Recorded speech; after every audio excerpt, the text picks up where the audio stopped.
বন্ধুরা, বাড়িতে তুলসী গাছ রাখা অত্যন্ত শুভ, এটা আমরা প্রত্যেকেই জানি। তার কারণ শ্রীহরি বিষ্ণুর অত্যন্ত প্রিয় গাছ এই তুলসী গাছ। তুলসী গাছ ছাড়া শ্রীহরি বিষ্ণুর কোনো পুজোই সাঙ্গ হয় না। তার কারণ তুলসী পত্র ছাড়া শ্রীহরি বিষ্ণু প্রসন্নই হন না। তা এই জন্য আমরা প্রত্যেকেই বাড়িতে তুলসী গাছ লাগাই। কিন্তু অনেক সময় এই তুলসী গাছ যখন শুকিয়ে যায় তখন আমরা বুঝে উঠতে পারি না এই গাছ নিয়ে আমাদের কি করা উচিত।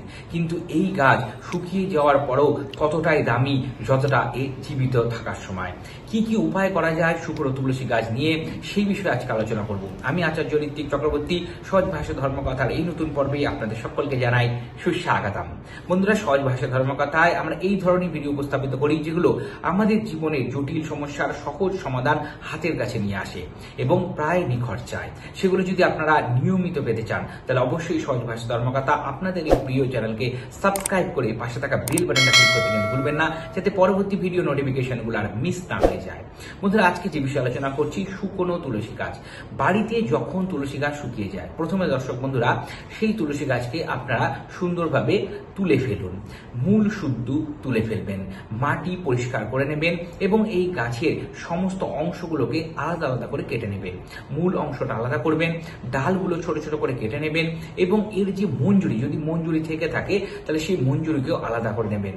বন্ধুরা, প্রথমে আসবো মঞ্জুরি দিয়ে উপায়। দর্শক বন্ধুরা, আপনারা অনেকেই হয়তো জানেন যে তুলসী পত্র নির্দিষ্ট কিছু দিন আছে যেদিন তুলতে নেই। যেমন ধরুন একাদশী তিথি, এই দিন তুলসী গাছে হাত দিতে নেই। রবিবার, এই দিন তুলসী গাছে হাত দিতে নেই। তাহলে এই যে বিশেষ বিশেষ কিছু তিথি আছে, যে তিথিগুলোতে পূর্ণিমাতেও তুলসী গাছে পাতা তোলা হয় না, তাহলে এই যে বিশেষ তিথিগুলোতে আমরা যখন তুলসী পত্রকে তুলি না, কিন্তু দেখা যাচ্ছে আপনি আগে থেকে তুলে রাখতে ভুলে গেছেন। এইবার আপনার বাড়িতে পুজো আছে, আপনার নিত্য পুজো আছে, গোপালের সেবা দেবেন, শ্রী হরি বিষ্ণুকে সেবা দেবেন, শ্রীকৃষ্ণকে সেবা দেবেন, তখন তো প্রসাদে আপনার তুলসী পত্র দিতে হবে, ভোগে তো দিতে হবে, নাহলে তো গৃহীত হবে না ভোগ। তখন আপনি কি করবেন, এই যে মঞ্জুরিগুলো আলাদা একটা জায়গায় আপনি সঞ্চিত করে রেখে দেবেন ঠাকুর ঘরে অন্য একটা কোনো পাত্রে।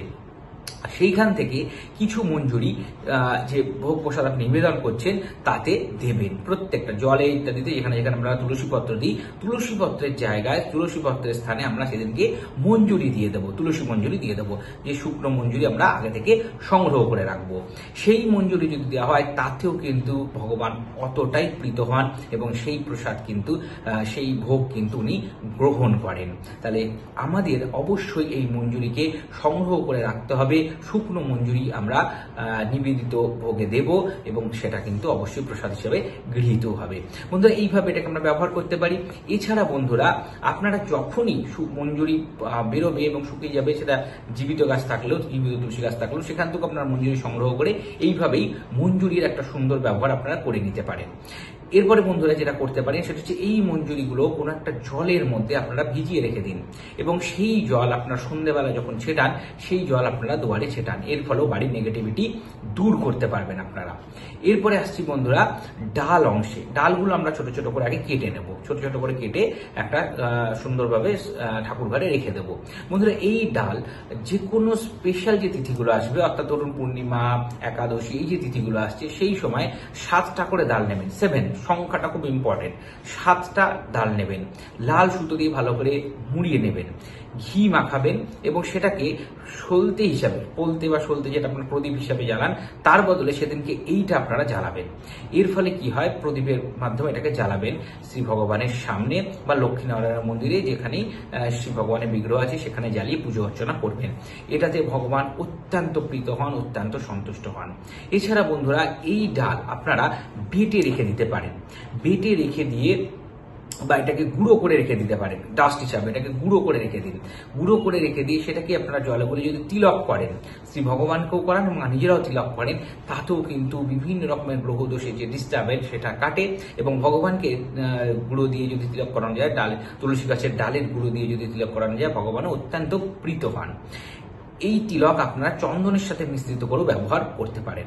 এটা গেল ডালের আরেকটা উপকার। এছাড়া বন্ধুরা, এই ডাল কি করতে পারেন, একইভাবে 7টা ডাল আপনারা নেবেন, লাল সুতো দিয়ে বেঁধে হলুদ কাপড়ের উপরে রেখে আপনারা পঞ্চোপচারে পুজো করে নেবেন। আগে পঞ্চোপচার মানে ধূপ, দীপ, প্রসাদ, চন্দন, পুষ্প, এইভাবে 5টা উপাচার দিয়ে পুজো করবেন, যেভাবে আপনারা ভগবানকে পুজো করেন। করে নিলেন, নিয়ে ওই হলুদ যে কাপড়ের মধ্যে রেখে পুজোটা করেছেন সেটাকে ভালো করে বেঁধে আপনারা ক্যাশ বাস্কেট গাছকে যেখানে টাকা পয়সা রাখেন বা বাড়িতে যেখানে অর্থ রাখেন সেই আলমারিতে ঢুকিয়ে রেখে দিন।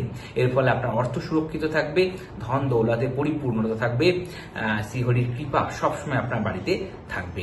এরপরে যেটা বন্ধুরা করতে পারেন সেটা হচ্ছে মূল দিয়ে, যে মূল অংশ যেটা মূল আছে, যে তুলসী পত্রে শুকিয়ে যাওয়া মূল সেটাকে আমরা আলাদা করে রেখে দিয়েছিলাম। এই মূল আপনারা কি করবেন, ভালো করে ধৌত করে গঙ্গা জল দিয়ে ধুয়ে নিয়ে আপনারা একইভাবে পঞ্চোপচারে ধূপ দ্বীপ পুষ্প নৈবেদ্য অর্থাৎ প্রসাদ ধূপ দ্বীপ ইত্যাদি দিয়ে পুষ্প দিয়ে ভালো করে পুজো অর্চনা করে নিয়ে আপনারা এইটাকে এই একইভাবে হলুদ কাপড়ের মধ্যে মুড়িয়ে সদর দরজায় টাঙিয়ে দেবেন।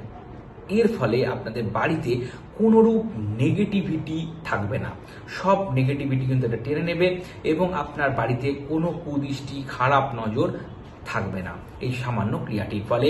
তুলসী গাছের মূলকে পঞ্চ উপচারে পুজো করে হলুদ কাপড়ে বেঁধে যদি সদর দরজার একটা পাশে আপনারা টাঙিয়ে রেখে দিতে পারেন।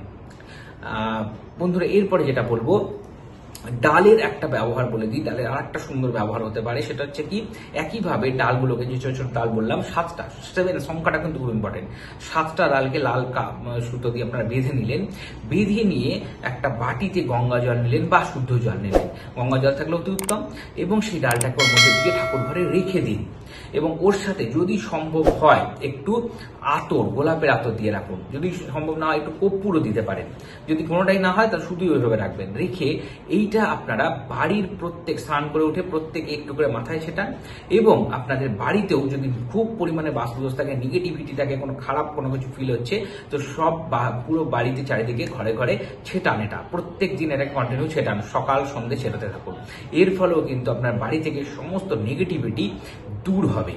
আর বন্ধুরা, যে অংশগুলো বেঁচে গেল, যা মনে হচ্ছে যে আপনার অনেকগুলো গাছ আছে, অনেকগুলো গাছের কিছু অংশ আপনার লাগবে না, প্রয়োজন নেই, তখন কি করবেন, সেই ক্ষেত্রে আপনারা এই ডাল সমেত যে গাছ, সেই তুলসী শুকনো গাছকে আপনারা জলপ্রবাহ করতে হয়। জলপ্রবাহ অর্থাৎ কোনো নদীতে বা পুকুরে আপনারা বিসর্জন দিয়ে আসুন।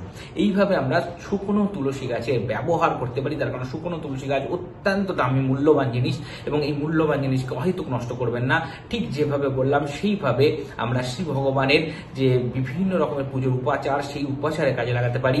বাড়ির বিভিন্ন ক্ষেত্রে আমাদের প্রয়োজনে ব্যবহার করতে পারবো, যার ফলে আমাদের গ্রহদোষ যেমন কাটবে, সেরকম ভাবেই শ্রী ভগবানের কৃপা আশীর্বাদও আমরা লাভ করতে পারবো। অত্যন্ত সহজ কিছু উপায় বললাম, আশা করি এগুলো আপনারা করবেন এবং আপনাদের পর্বটাও ভালো লাগবে। যদি পর্বটা ভালো লেগে থাকে তাহলে অবশ্যই একটা লাইক নামে উৎসাহিত করুন, এবং সহজ ভাষা ধর্মকথা এরকম আরও পর্ব পেতে সহজ ভাষা ধর্মকথাকে সাবস্ক্রাইব করুন, পাশে থাকা বেল বাটনটা ক্লিক করুন, যাতে পরবর্তী ভিডিও নোটিফিকেশনগুলো মিস না হয়ে যায়।